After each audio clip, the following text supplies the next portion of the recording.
Marva Kunjabihari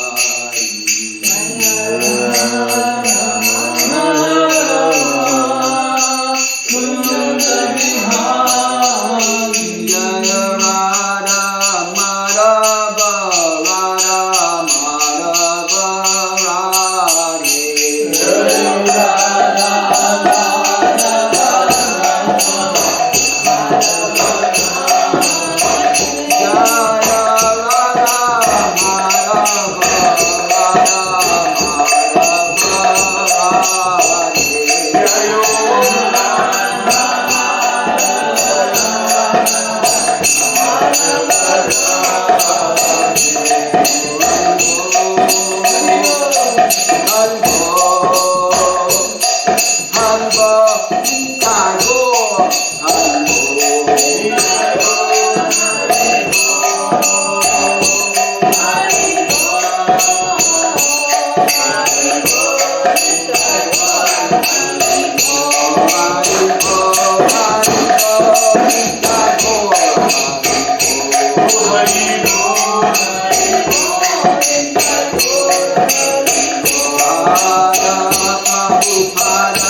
Bhagavatam Sevaya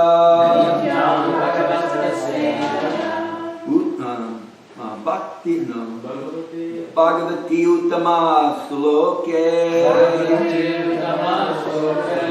Bhakti Bhagavati Naistiki Srimad Bhagavatam Canto 2 Chapter 7 Scheduled Incarnations. And we're on text number 49 today. Okay, please repeat. Sa Sreyasham Api Vibur Bhagavan Yato Shashreyasam Api Vibur Bhagavan Yato Shashreyasam Api Vibur Bhagavan Yato Bhava Swabhava Vihitasya Sataha Prasiddhi Bhava Swabhava Vihitasya Sataha Prasiddhi Bhava Swabhava Vihitasya Sataha Prasiddhi Dehe Swadhatu Vigame Nuvish Nuvishiryamane Gehe Swadatu Vigame Nuvishiryamane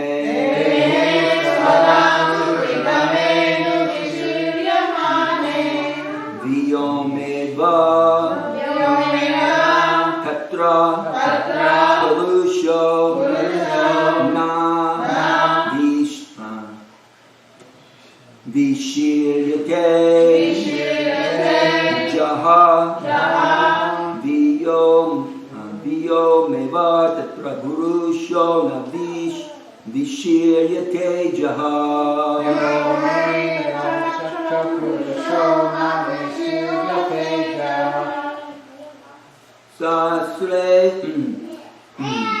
Sastre Yasam Abhivibor Bhagavan Yatosha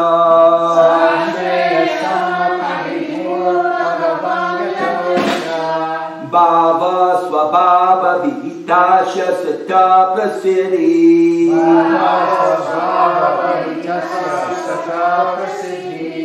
Gehe Swadatu Vigamenu Vishiryamane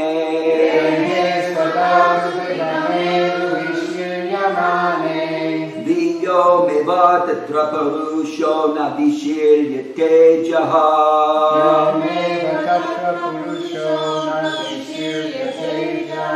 Sastre Yasham Apivibor Bhagavan Yatosha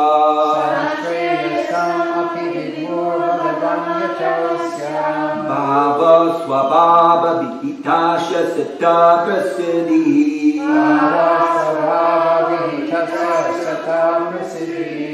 Gehe Swadatu Vigamenu Vishiryamane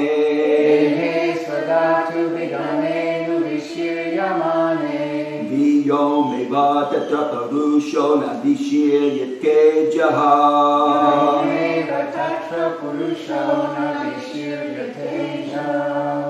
Someone else, please. Sashreyasam api vibhor bhagavan yatosya Sashreyasam api vibhor bhagavan yatosya Bhava svabhava vihitasya sata prasiddhi Bhava svabhava vihitasya sata prasiddhi Gehe swadatu vigame Nuvishiryamane Gehe Swadatu Vigame Nuvishiryamane Yomeva Tatra Purusho Navishiryate Yomeva Tatra Purusho Navishiryate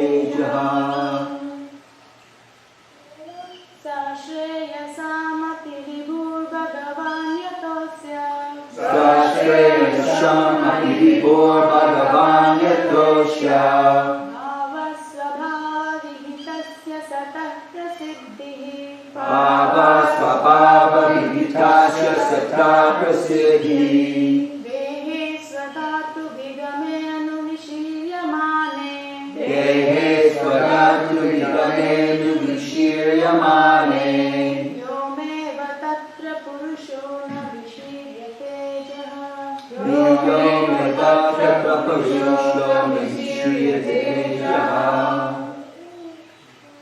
Sashreyasamapi vibhur bhagavan yatosya Sashreyasam Apivibor Bhagavan Yatosha Bhava svabhava vihitasya sata prasiddhi Bhava Svabhava Vihitasya Sata Prasiddhi Gehe swadatu vigame nuvishiryamane Gehe Swadatu Vigame Nuvishiryamane Yomeva tatra purusho navishiryate Yomeva Tatra Purusho Navishiryate Jaha Sashreyasam api vibhur bhagavan yatosya Sashreyasam Apivibor Bhagavan Yatosha Bhavasvabhava vihitasya satah prasiddhi Bhava Svabhava Vihitasya Sata Prasiddhi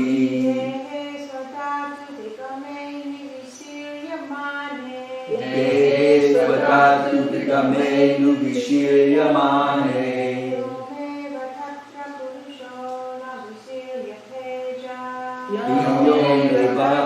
Parusho Navishiyate Jaha. Anyone else? What happened to all the younger devotees? You wanted to try it, and what's that first game you have? Oh, Chiquita. Hare Krishna. I don't know if you wanted everybody to know that. But. Sa Shreyasam Aki Vibor Bhagavan Yato Shraya. Sa Shreyasam Aki Vibor Bhagavan Yatosha. Bahava Sabhava Vityasa Sataha Prastitihi.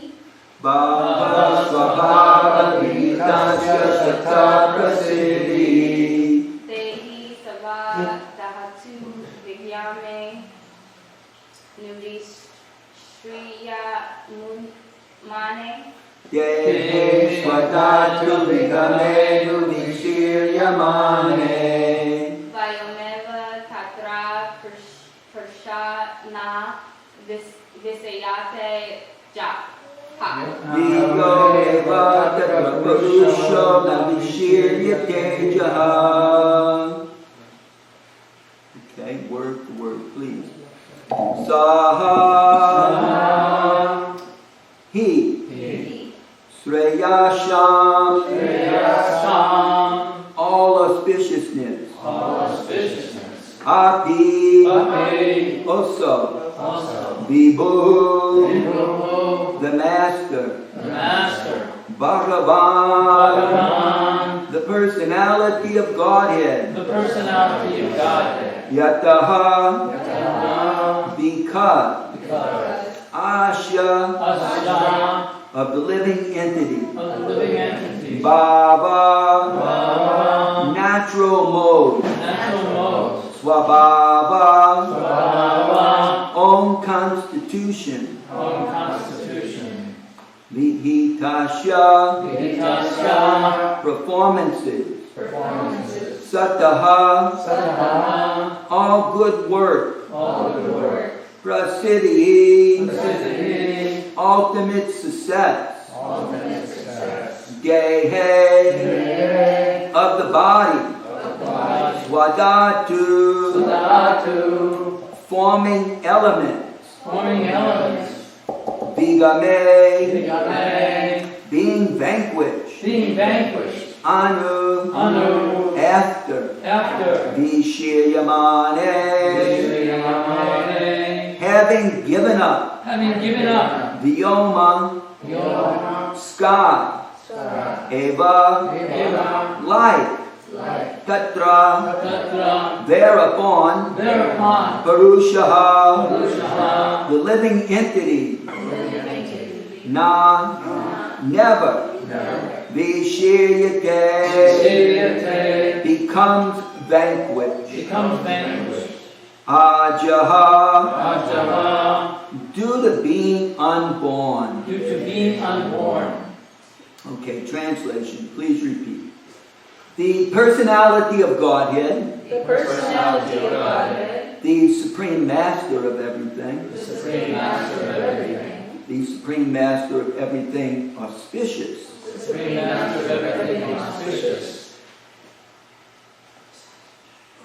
The Supreme Personality of Godhead is the Supreme Master of everything auspicious. Please repeat. Because the results of whatever actions are performed by the living being in either the material or spiritual existence are awarded by the Lord. Is such. He is the ultimate benefactor. Every living entity is unborn. And therefore, even after the annihilation of the material elementary body, the living entity exists. exactly like the air within the body. Exactly like the air within the body. The Supreme Personality of Godhead is the Supreme Master of everything auspicious, because the results of whatever actions are performed by the living beings in either the material or spiritual existence are awarded by the Lord. As such, He is the ultimate benefactor. Every individual living entity is unborn, and therefore, even after the annihilation of the material elementary body, the living entity exists exactly like the air within the body. Srila Prabhupada's purport, it's about a page and a half, so try to stay awake and pay attention. The living entity is unborn and eternal, and is confirmed in the Bhagavad Gita, chapter 2, verse 30. The living entity is not exhausted, even though the material elementary body is vanquished. As long as the living entity is in material existence, actions performed by him are rewarded in the next life, or even in the present life. Similarly, in his spiritual life also, actions are awarded or rewarded by the Lord, by the 5 kinds of liberation. Even the impersonalist cannot achieve the desired merging into the existence of the Supreme without being favored by the Supreme Personality of Godhead. It is confirmed in the Bhagavad Gita, chapter 4, verse 11, that the Lord awards similar results if one desires in one's present life. The living entities are given freedom to make their choice, and the Lord awards them accordingly. It is the duty of everyone, therefore, to worship devoutly only the personality of Godhead to achieve his desired goal. The impersonalist, instead of speculating or meditating, can directly execute the routine devotional service of the Lord and thus easily obtain the desired goal. The devotees, however, are naturally inclined to become associates of the Lord and not merge in the spiritual existence is conceived by the impersonalist. The devotees, therefore, following their constitutional instincts, achieve the desired goal of becoming servitors, friends, fathers, mothers, or conjugal lovers of the Lord.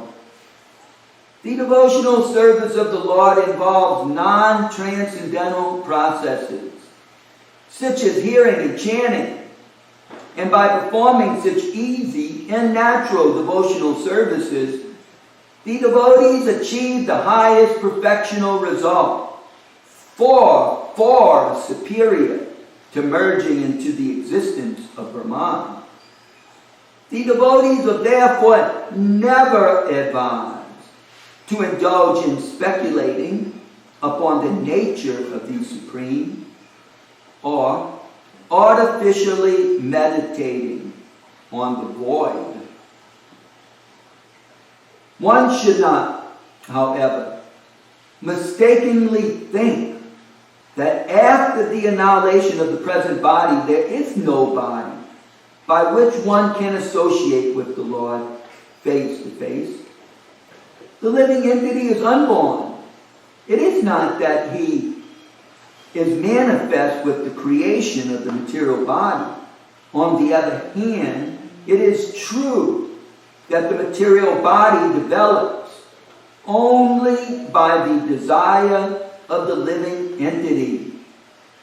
The evolution of the material body is due to the desires of the living being. According to the desires of the living being, the material body develops. I suppose that's confirmed. According to the desires of the living being, the material body develops. So from the spirit soul, the material body comes into existence, generated from the living force. Since the living being is eternal, he exists just like the air within the body. Air is within and without the body. Therefore, when the external covering, the material body, is vanquished, the living spark, like the air within the body, continues to exist. And by the direction of the Lord, because he is the ultimate benefactor, the living entity is awarded at once the necessary spiritual body befitting his association with the Lord in the matter of swarupya, equal bodily feature, sadlokya, equal facility to live on the same planet with the Lord, shashti, equal possession of opulence like the Lord, and samitya, equal association with the Lord. Last paragraph. The Lord is so kind that even if a devotee of the Lord cannot fulfill the complete course of devotional service, unalloyed and uncontaminated by material association, he is given another chance in the next life by being awarded a birth in the family of a devotee or rich man, so that without being engaged in the struggle for material existence, the devotee can finish the remaining purification of his existence. And thus, immediately after relinquishing the present body, go back home, back to Godhead. This is confirmed in the Bhagavad Gita.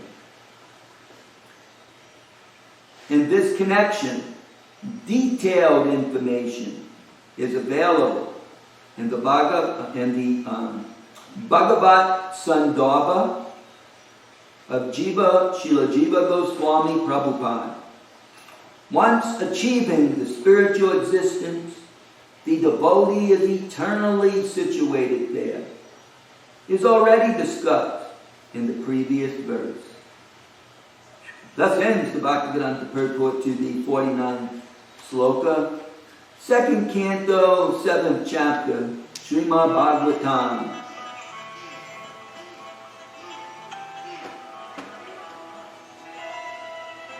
Krishna. Probably Srimad got an important engagement. It's not him. Srila Prabhupada. Right. We offer our respectful obeisances to Srila Prabhupada, who has opened our eyes, although they have certainly been shut by the darkest ignorance of material existence.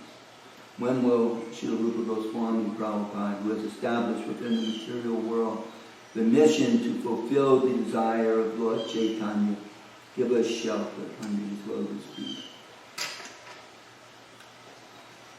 So, again, Prabhupada's potent purport awakens us from our sleepy state of material existence, where most of us have spent a vast amount of our life in the bodily conception of life, not really understanding that we were something else. Perhaps we heard that, but if somebody figured it out, God bless them.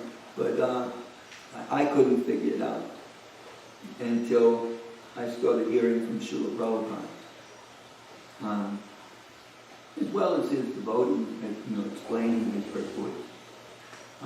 That gave me the clue.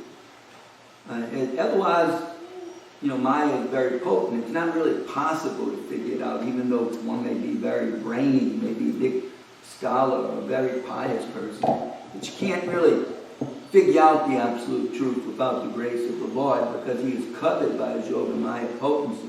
No one can escape that until we become devotees. We have to be trusted by Krishna and his internal potency. Krishna may be aloof.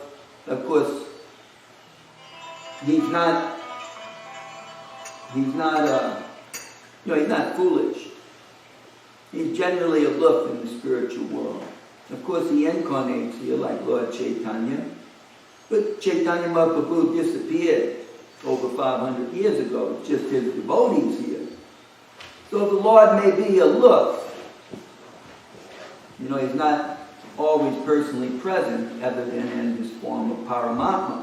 And in that form, he doesn't get personally involved so much. He allows us to eat the fruit we want. Although, he does get involved to the extent of giving a hint, being our instinct. When we sort of turn our face, he helps us as much as possible. He'll guide us to an external manifestation of the absolute truth. Namely, a spiritual master, a brahmana, a devotee who knows the absolute truth. So he'll guide us like that. But generally speaking, he remains aloof and just observes and watches the living entity enjoying the fruits of material existence. So Krishna, he may be aloof, but his devotees, they're not aloof. Srila Prabhupada certainly was not aloof from trying to teach the message of Lord Chaitanya to the fallen conditioned souls. He sweated blood, practically speaking, in order to teach this message. He went through so much difficulty and trouble, and not all on his own inspiration even, but on the dictates of his Guru Maharaj. He felt himself saved from the plight of material identification. Thinking in terms of belonging to a family, even though maybe a devotee family, but belonging to a culture that may be, very vast and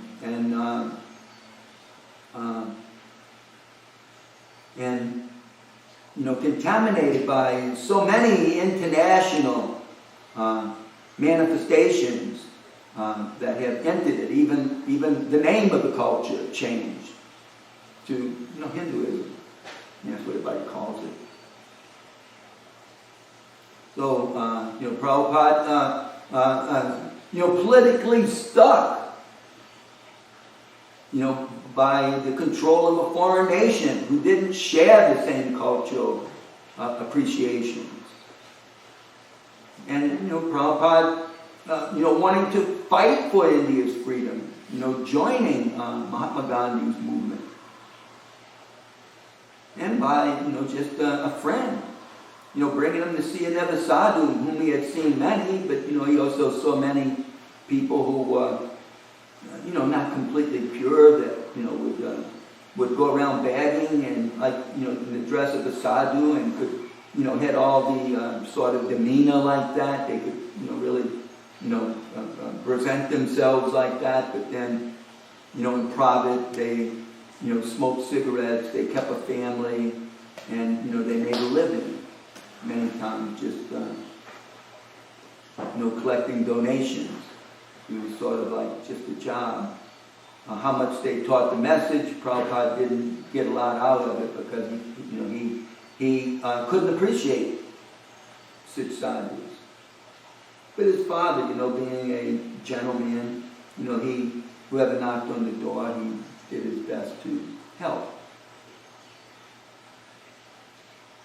So, but, Srila Prabhupada, he met his spiritual master, and at the first meeting, Bhakti Siddhanta told him, you're educated, you should go preach Lord Chaitanya's message. And although Prabhupada certainly argued, who's going to listen to that message right now? India is just a colony of, of an empire. We had to first gain some freedom where people will at least respect. No. Lord Chaitanya's message is so valuable and so important to humanity. It has to be given priority, even more than political needs. Prabhupada was, struck by this austere, beautiful sadhu, this devotee, and he always thought of him, even though he had his family life that he had to take care of. Always thought of him, and it wasn't until years later that he had the opportunity to take initiation. And then, just a few years after that, his Guru Maharaj leaves the world. A fortnight, whatever that is, 2 weeks. Before that, Prabhupada writes him a letter just saying, I'm kind of stuck here. I can't do very much for you, like, all your sannyasi and brahmachari disciples, but I want to do something. What can I do? Oh, same message. Oh, you can preach this message of Lord Chaitanya. I think he said in English language at that time. In the English language, that'll be good for you and good for them too. And if you get some money, then you print books. So, it wasn't like Prabhupada's personal inspiration that he was just motivated by what I personally feel. This guy just won't give up, I don't think some call from somewhere, I don't even know. I guess I can just put it off for a minute. So, following the order of his spiritual master, Prabhupada went to work, and none of it was accomplished overnight. None of it was accomplished overnight. He still had a family, he still had to work hard, he had to suffer all sorts of difficulties, he had to go through World War II, in his Bhaktisiddhanta's organization, his organization, broke up into different factions. He had one of Bhaktisiddhanta's prominent disciples living with his family for 10 years.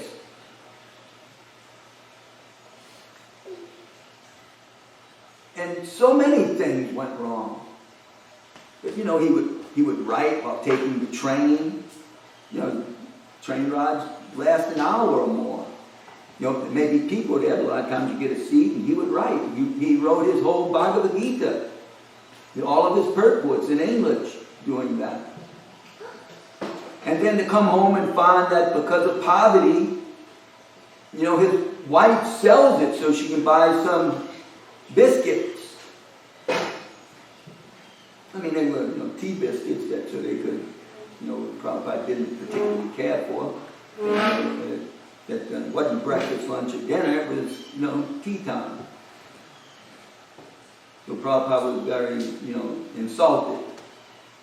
That was his hard work, that was his blood, sweat, and tears, that nobody appreciated. So eventually he became free by Krishna's grace. But he still tried to work, with his God brothers, but couldn't get any support because, Prabhupada's dreams were too big. They were concentrating on local things and gladly appreciate Prabhupada's support and leadership, but not exactly his vision to put money and effort into going international with it, which had, dissipated.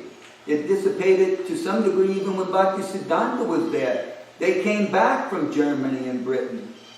Special books were made to go, where they, and then in those languages they attempted to explain Lord Chaitanya's movement.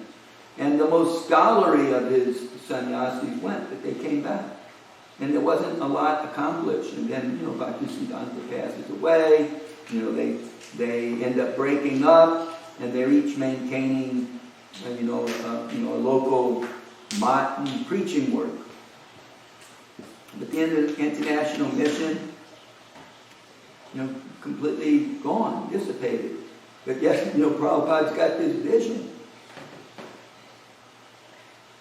So, it wasn't easy, but Srila Prabhupada, he did it. He did it by, Krishna's grace. He had Krishna's support. And, certainly his endeavors were awarded even in this lifetime. In his lifetime, they were rewarded. Because in his last, 10 years, 12 years, where he's completely devoted to ministry, preaching, not to no longer business and family, completely preaching to the world. He's making his endeavor to now speak to the world like his spiritual master, like the ever great acharyas in the line of disciplic succession. And he's translating it into languages where it had never been translated before. And he comes out highly successful, much greater than his own expectations.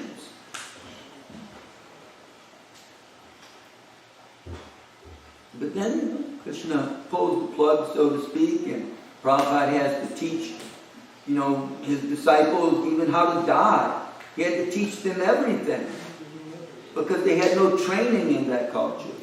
So he had to teach them everything, elementary, and greater than that, and the ultimate conclusion of Shastra. And then even how to die, leave this world. That, we're not just going to have some sort of fictional entrance into the spiritual world, even some Bhagavatam entrance, like Dhruva Maharaj or something.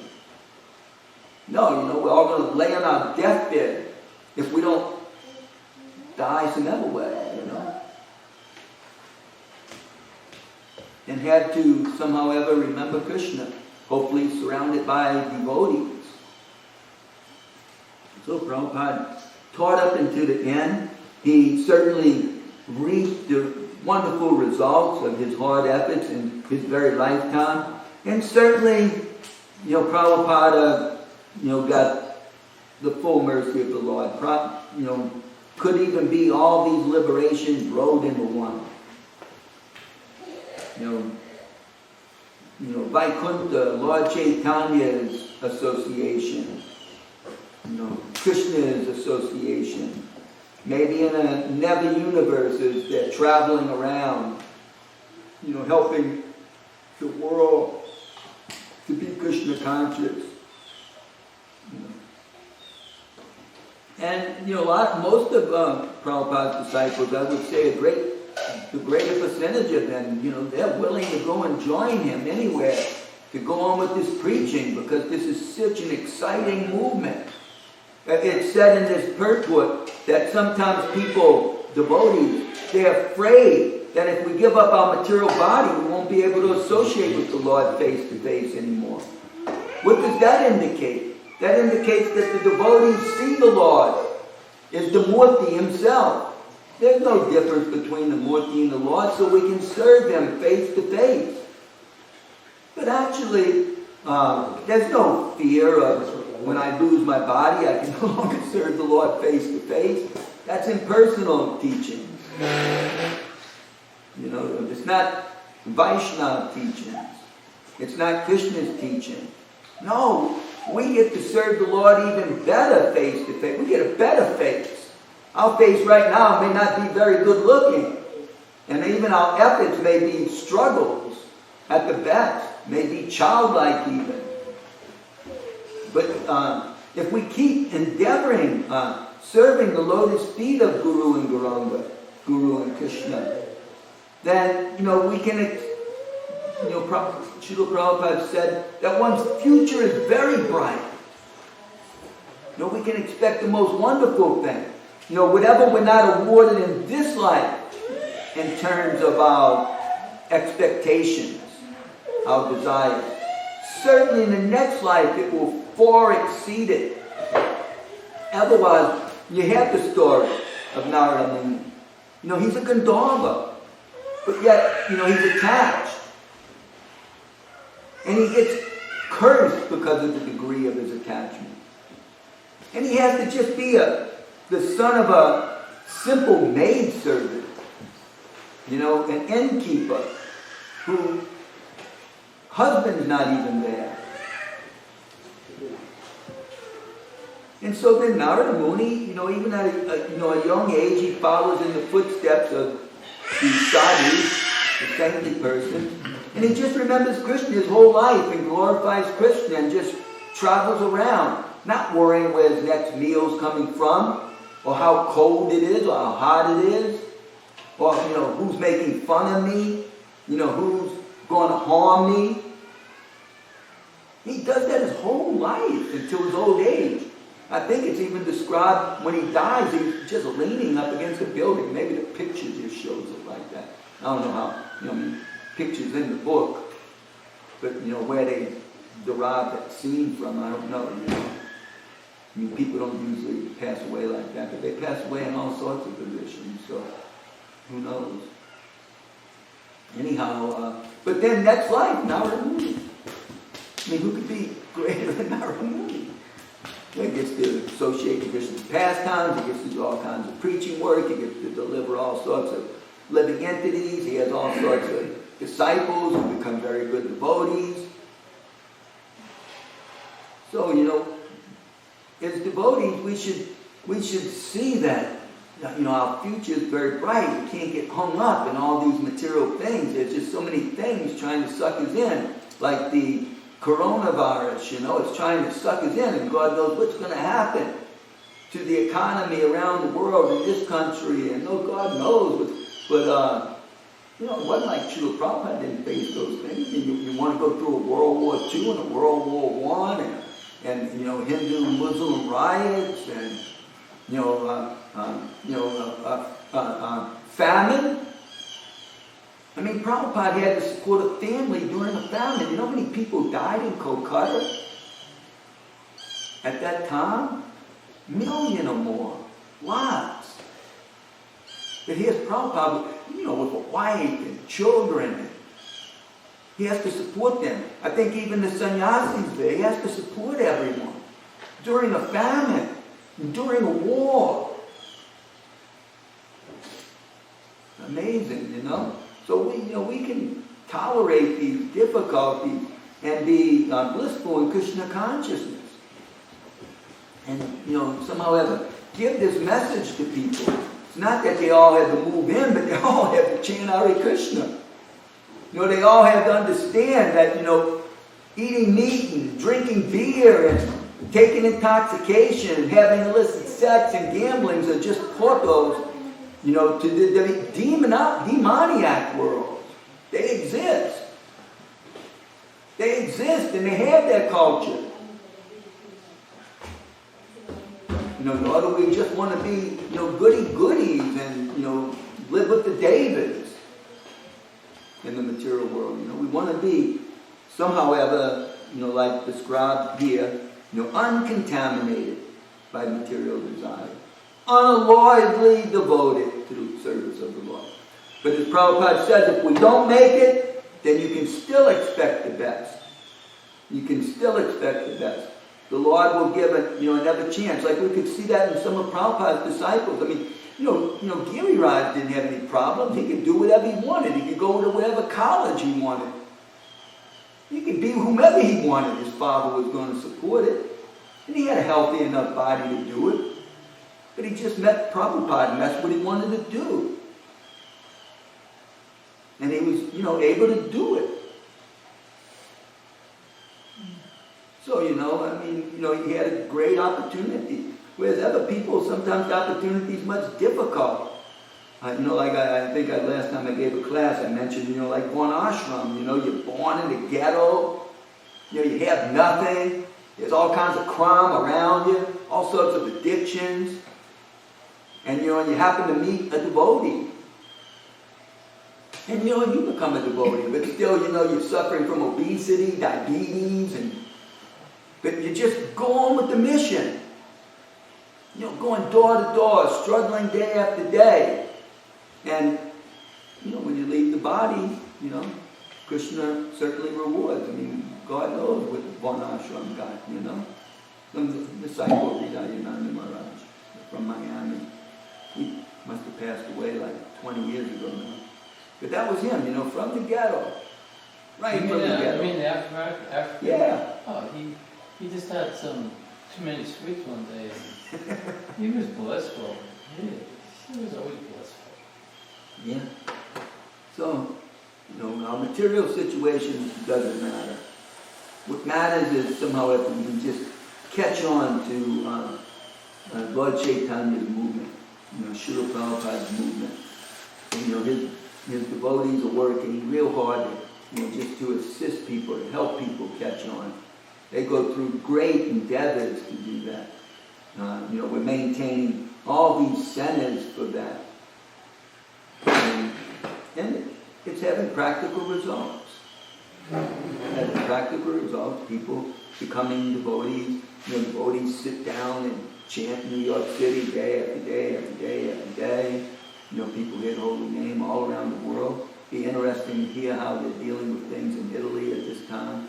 But in America, the devotees are going to go on with the mission, go on with the puja, see how things take us. We can't get disturbed by these things. We have to continue to chant Hare Krishna, have faith in Krishna.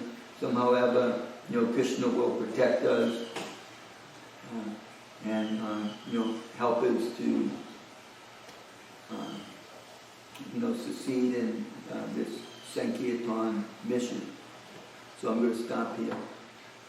Just a couple of minutes before 8:30. Anybody want to add something? I heard a really interesting pastime the other day from one Mataji from, I think she's French, Prabhupada disciple. It's in the Siddhanta series of memories. And maybe you all have heard it. It was the first time I heard it. And she was saying that her service was, or is, to be with people, especially devotees, Garbhas and God sisters, when they're leaving. She was telling the story. Shri Kirti happened to be there also. And they were concerned about the man in the hospital bed next to this devotee whose name is Samba. I don't know who he was. But they were concerned that she said that in every case, when these things happen, it's like a dance. So it's like the whole event becomes like a dance. And she's obviously been through a lot of it. But she particularly wanted to mention this one. And she was saying that after the devotee left, everyone was concerned about the man next door. And he said, I'm so glad you were all here to see this, to hear this. He said, it was like a chariot. I heard a chariot coming from heaven. And all of a sudden, the room there was this, I forget how to put it, but it was like the air just lifted up and took him away. And it just gave everybody, like, the person next door, a non-devotee, never knew, just said, a chariot was coming. And the whole room, just all the air, just whoosh, and everything became light and bright in the air, in the hospital room. Yeah.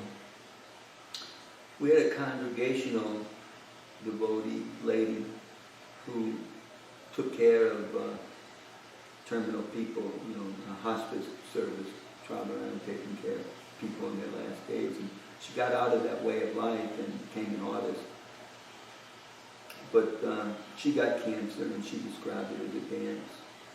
As a dance too? Yeah, a dance, and ultimately passed away. Like everyone does. Huh. And we did a funeral ceremony for her. This particular one just really struck me. I just got the little, what do you call that, jump drive from Siddhanta. And when you're going over the memories, I saw this other devotee that I knew, Prabhupada disciple, and I thought he was going to leave his body while he was talking. Lasva did a lot of work with Professor Judah and another one, Rosenfeld. He had fallen away, but that was a very interesting. He just spoke for about half an hour. It was really quite nice. Well, all of these memories, they're just these devotees are really pouring out their hearts, especially now at the end. It's not the end though, it's the beginning. It's not the end. Like I was thinking the other day, we talk about our last breath. But for the soul, there's no breathing. The bodies, we just keep going on. Right. And in this world where the body is now, there's so many young devotees who are really potent preachers. I mean, they can, really preach, speaking and writing wise. They're potent and enthused. A lot of them. But Shyamasundar is also trying to do his third volume. He's doing, struggling to get it out. And I really enjoyed his second volume with Prabhupada, establishing the movement in India. When Prabhupada went to Russia, it was nice. Okay. Yeah, because I noticed now, like, he's interviewing devotees that, it's not like, the former big, the GVCs or something else, but they're really rank and file devotees. And you hear their stories and, even, the way they communicated with Prabhupada and so on, it's just as important. It's just as meaningful to hear that. There's no such thing as, by position or externals that, determine someone's love for Prabhupada and ultimately love for the Supreme Personality of God. You hear some really beautiful stories, and it's just very basic. If you take the time to listen, there's so much nectar there that can help to inspire us. In moments like this. All right, so I guess we have to go on with the mission today. I got to go get in touch with Shurag and see if we got building permit. I want a receipt. Okay, yeah. You have that.